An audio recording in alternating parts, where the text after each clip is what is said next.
Ćao. Mirovne studije sam upisala zato što mislim da sam nekako predugo bila u tim nekim feminističkim pričama i trebalo mi je nešto drugačije.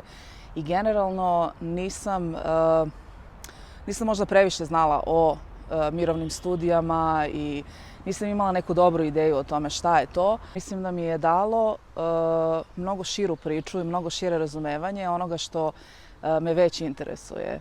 Takođe, zanimalo me isto da na neki način sarađujem sa ljudima van Srbije. Mislim da nema dovoljno tih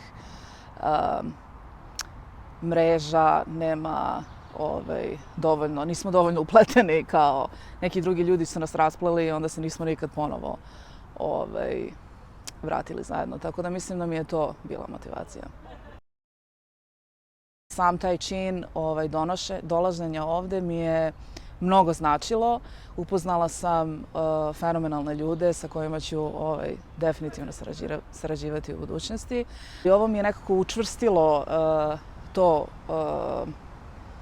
uverenje da je apsolutno centralna stvar razgovarati o miru sada, kada smo u nekom kao navodno mirovnom dobu.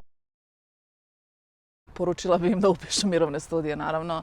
Ne mislim da trebate previše da razmišljate o tome da li sam dovoljno, ne znam, akademski uspešna, da li sam uspešna na neke različite druge načine ili ne. Pošto ja mislim da oni koji biraju ljude, organizatori i organizatorke, se ne brinu o tim stvarima, to im nije toliko bitno. Tako da nemojte sebi stati na put na neki način.